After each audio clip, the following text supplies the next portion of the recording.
Hello అండి, నమస్తే. Welcome back to my channel. ఎలా ఉన్నారంతా? నేను చాలా బాగున్నాను. మీరు కూడా చాలా చాలా బాగుంటారని మనస్ఫూర్తిగా కోరుకుంటున్నాను. ఇక్కడ శుక్రవారం రోజు ఇంట్లో పూజ అయిపోయింది. అది ఉప్పు దీపం అనమాట. అందరు ఎలా చేసుకున్నారు పూజ. ఇంకా నెక్స్ట్ షాప్కి వచ్చేసినాను అనమాట. షాప్కి వచ్చేసి షాప్లో ఇంకా పూజ వర్క్ అన్నీ స్టార్ట్ అయినాయి. పూజ చేసేసి ఇంకా వర్క్కి అయితే పెట్టేసి ఇంకా లైనింగ్లు కటింగ్ చేద్దామని ఇక్కడ కూర్చున్నాను. ఇది ఇంకా లైనింగ్ ఫస్ట్ అన్నీ కటింగ్ చేసేసుకొని ఇంకా వాష్ చేసేసుకొని ఆరబెట్టుకుంటే ఇంకా కటింగ్ చేసేకి తొందరగా అవుతుంది కదా. ఒక బ్లౌజ్ కుట్టాలంటే ఎంత పెద్ద టాస్క్ అంటే అది చేసే వాళ్ళకి తెలుస్తుంది, చూసే వాళ్ళకి అసలు అర్థం కాదు. టైలరింగ్ వచ్చిన వాళ్ళకి మాత్రమే తెలుస్తుంది అది ఏంటి అనేది. ఇంకా ఫస్ట్ లైనింగ్ కరెక్ట్ కలర్ తీసుకోవాలి. ఎంత పెద్ద టాస్క్ అంటే ఫస్ట్ బ్లౌజ్కు లైనింగ్ స్టార్ట్ చేస్తాను చూడండి. చీర ఉంటుంది కదా, కస్టమర్స్ ఏంటంటే ఓన్లీ జస్ట్ చీర ఒకటి తెచ్చేసి మనకిస్తారు. ఇంకా కొందరు ఏంటంటే అసలు చీర కూడా అంటే మన మీద నమ్మకం, చీరలో బ్లౌజ్ ఎలా వచ్చింది ఏంటి అని కూడా ఏం చూడరు అనమాట. షాప్ నుంచి కొనడం డైరెక్ట్ నాకే ఇచ్చేస్తారు. ఇంకా నేనేం చేయాలి, ఫస్ట్ చీరలో బ్లౌజ్ కట్ చేయాలి, అది ఎట్లా వచ్చింది ఏంటి అని చూడాలి, చీర ఎలా ఉంది ఏంటి అని చూసుకోవాలి. నెక్స్ట్ ఇంకా బ్లౌజ్ కటింగ్ చేసేసినాక చీరకి ఫాల్ తీసేసి కరెక్ట్ మ్యాచింగ్, నా దగ్గర ఫాల్ లైనింగ్ ఉంటాయి కదా, తెలుసు కదా అందరికీ. నా వీడియో ఫాలో అయ్యే వాళ్ళకైతే తెలుసు అనమాట.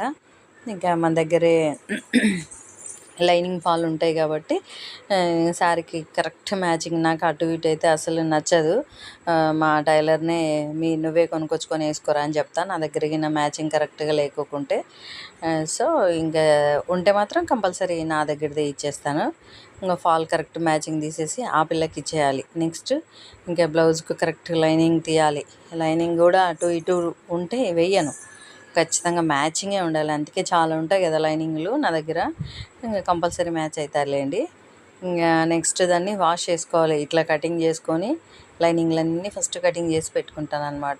అన్నీ కటింగ్ చేసుకొని వాష్ చేసుకోవాలి. ఫస్ట్ వాష్ చేసుకున్నాక వాటిని ఆరబెట్టుకోవాలి. ఆరబెట్టుకొని కటింగ్ చేసుకోవాలి. ఒక పక్క అవి ఆరుతూ ఉంటాయా, ఇంక ఇక్కడ వర్క్ పెట్టేసుకున్నాను అనమాట. ఇంకా వర్క్ అయితే చాలా అంటే చాలా బాగా వచ్చేసింది. ఇంకా దీనికి కూడా లైనింగ్ తీసినానులేండి. ఇది కూడా వాష్ చేస్తున్నా. నెక్ ఏమో అయిపోయింది, చాలా ఫాస్ట్గా కూడా అయింది. నెక్ అయితే చాలా బాగుండింది. ఇవి కొత్త డిజైన్లు అనమాట, బాగా వచ్చినాయి. నేను కూడా ఒక బ్లౌజ్కి వేసుకుందాం అనుకున్నా, అంత బాగా నచ్చింది నాకు కూడా. నెక్ అయితే సూపర్ వచ్చింది. ఇంకా నెక్స్ట్ హ్యాండ్ పెట్టాలి, అంతే. హాఫ్ డేలో అయిపోయింది నెక్. హ్యాండ్ కూడా బాగా వచ్చినాయి, హాఫ్ హ్యాండే బాగున్నాయి అన్నమాట. చూపిస్తానులేండి అవి కూడా.